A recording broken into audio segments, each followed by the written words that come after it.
Seja muito bem-vindo a mais um vídeo do canal Física Remota. Vamos dar continuidade aos conteúdos de eletrostática. Vamos falar hoje sobre a lei de Coulomb. Então, fica no vídeo.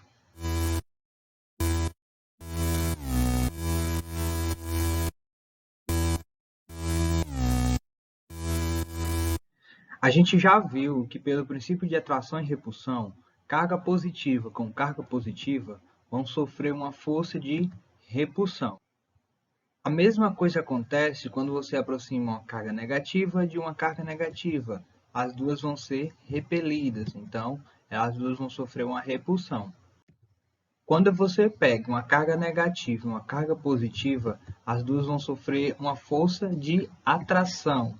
Mas como é que funciona essa força de atração e repulsão? Dá para calcular ela? Ali pelo século XVI e século XVII, os estudiosos da eletricidade buscavam respostas sobre a interação entre duas cargas.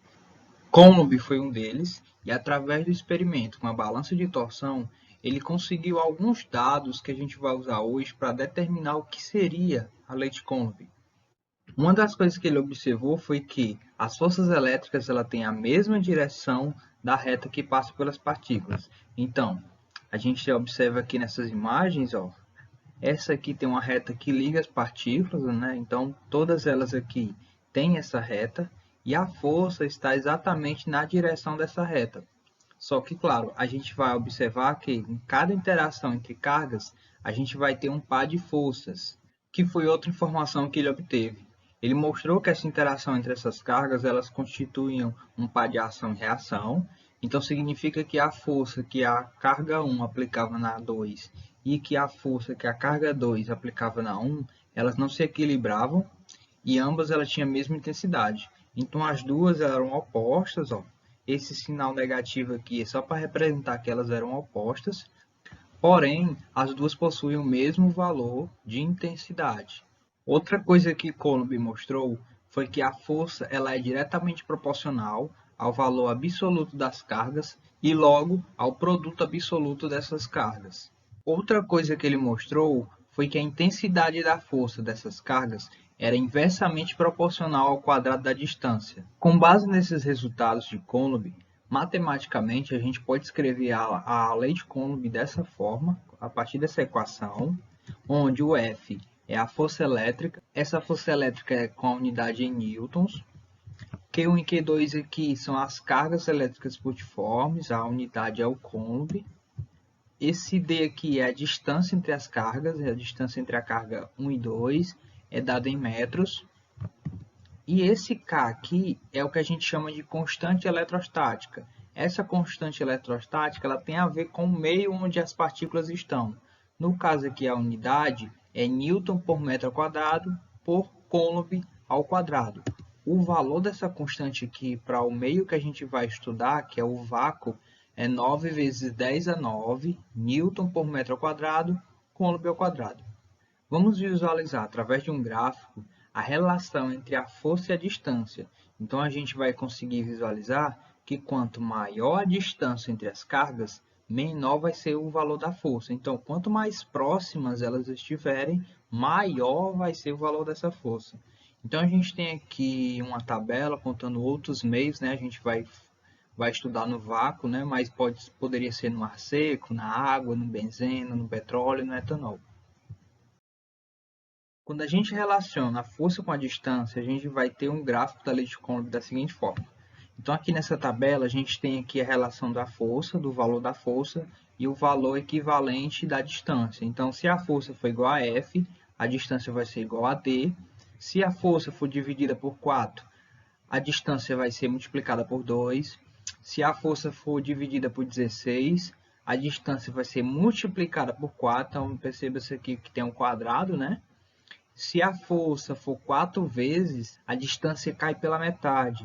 Se a força for 16 vezes, a distância cai por 1/4. Então, a gente tem aqui os valores, igual da tabela. Então, como é que ficaria aqui o gráfico, né? A construção desse gráfico, o que é que ele vai nos mostrar? Então, está mostrando aqui uma hipérbole, né? Uma hipérbole cúbica, que é que a gente chama. Isso porque a força ela é inversamente proporcional a distância ao quadrado. Então vamos a um exemplo da lei de Coulomb. A gente pede para determinar aqui a força de interação entre as cargas QA e QB. Elas estão separadas a uma distância de 3 metros. O valor da carga QA é positivo, o valor da carga QB é negativo, então está acontecendo aqui uma força de atração. Repare que o sinal negativo aqui da força é só para representar que ela é oposta a essa outra, né? Então tem um par de ação e reação.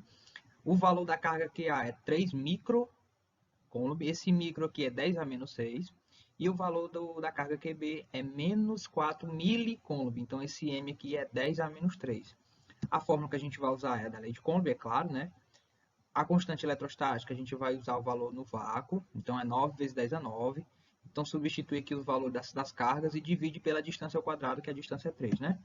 Então, substituindo tudo aqui, ó.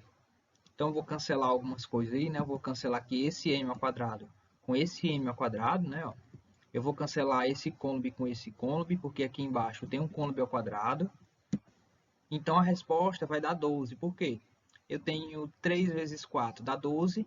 E aqui eu tenho 3 ao quadrado, que é 9, né? Então, 9 dividido para 9 vai dar 1. Só vai sobrar o 12 newton. Então, a força de interação entre essas cargas QA e QB é 12 newton. Vamos a esse exemplo 2.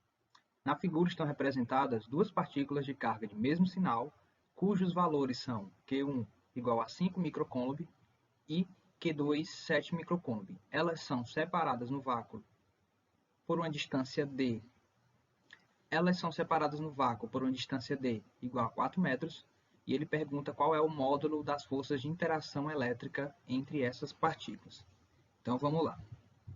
Então a gente tem aqui, a gente vai encontrar esse valor que ele está pedindo, a gente vai usar a lei de Coulomb,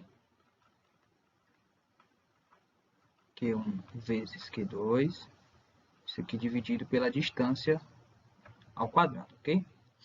Então como é que vai ficar isso aqui?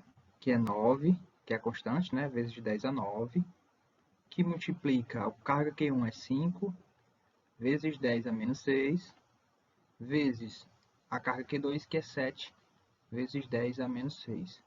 Tudo isso aqui dividido pela distância ao quadrado, que é o 4, né? Então, o valor dessa força vai ser igual a 9 vezes 5, 45, vezes 7, 315. Vou repetir aqui a base, que é a base 10.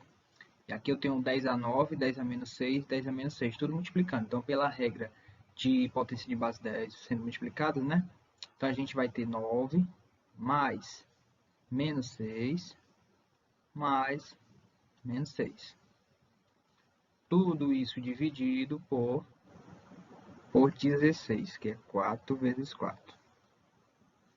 Então, isso aqui vai ser igual. Divide logo 315 por 16, vai dar 19,68. Isso aqui eu já tinha feito, viu? Vezes, repete a base, 9 aqui vai dar um sinal de menos, né? Aqui também vai dar menos. Então, 9 menos 6 dá 3. 3 menos 6 dá menos 3. Então, eu posso deixar que a força vai dar isso aqui. Ou eu coloco que é 19. A força vai ser igual a 19,68. Então, eu coloco um M Newton. Então, eu posso finalizar aqui. Beleza? Vamos ao exemplo 3. Observe a figura que representa um triângulo equilátero. Nesse triângulo, 3 cargas elétricas pontuais de mesmo valor absoluto estão nos seus vértices. O vetor que melhor representa a força elétrica resultante sobre a carga elétrica no vértice 1, então é aqui no vértice 1, aí tem lá os itens para a gente marcar. Então vamos lá. A gente vê aqui uma carga positiva aqui no vértice 1. No vértice 2 a gente tem uma carga também positiva e no vértice 3 a gente tem uma carga negativa. A gente sabe que carga positiva e carga positiva vão se repelir, mas se eu tiver uma positiva com uma negativa, elas vão ser atraídas. Então aqui as forças, a gente está falando de forças, né? Então a gente sabe que aqui na carga, no vértice 1 e 2, duas cargas positivas, está acontecendo uma força de repulsão, né? Porque as duas são cargas positivas. Então tem uma força de repulsão aqui, ok? Mas e a carga 3 no vértice 3 e no vértice 1? Aqui tem uma carga positiva no vértice 1 e uma negativa no vértice 3. Então as duas estão sendo atraídas. Então, tem uma força aqui e tem uma força aqui. Claro, né? Aqui tem um sinal negativo para representar que são opostas. Aqui eu já tinha colocado, né? Então, vou colocar aqui. Eu vou fazer também a da vértice 2 com o vértice 3. Também tem uma força de atração aqui. Então, aqui tem duas forças. Vou colocar essa daqui como negativa, beleza? Mas ele quer saber qual é a que melhor representa a resultante no vértice 1, né? Então, deixa eu mudar aqui a cor. Então, a resultante aqui, nesse caso, ela vai ficar aqui, ó. Centraliza aqui no meio dessas cargas. Então, vai ficar mais ou menos aqui, ó. Essa vai ser a força resultante. O que é a força resultante? É a soma da força da carga do vértice, que o vértice 1 está fazendo na 2, mais a força que a carga do vértice 3 está fazendo na 1. Então, essa é a força resultante. Então, tá aqui um FR, esse aqui tem um... Então, seria a letra C, né? Pronto. Então, se a gente pode fazer isso. Por exemplo, se você tiver 4 cargas, as 4 são negativas.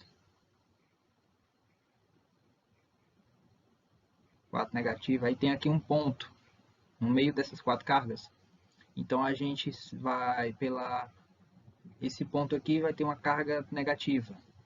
Então, o que acontece nesse ponto com relação à força resultante nesse ponto? A gente tem que essa carga aqui, vou chamar essa aqui de 1, essa de 2, essa de 3, essa de 4, para saber o que é que eu estou falando, né? A gente sabe que se a carga 1 nesse ponto, qual é a força que ela está fazendo com essa carga negativa aqui? É a força de repulsão. Por quê? Porque as duas são negativas, né? Então, está vindo uma força para cá e tem uma força para cá. A carga 2, mesma coisa, repulsão. Por quê? Porque as duas são negativas. Carga 3 também é repulsão, ó, porque também são negativas. E a 4 também é repulsão. Então, a gente percebe no final das contas que está nessas direções sentidos aqui, ó. Então, qual é a força resultante aqui? A força resultante tem uma força resultante de cada par de partículas. Mas se eu fosse pegar a força resultante aqui no centro, ó, bem aqui no centro dessa carga, então a força resultante nesse ponto aqui seria igual a zero. É só alguns exemplos que podem aparecer. Chegamos ao final de mais um vídeo aula. Espero que vocês tenham compreendido o conteúdo de Leite-Combs. No próximo vídeo a gente vai falar sobre campo elétrico, então espero vocês lá. Os estudiosos que estudavam. Os estudiosos que estudavam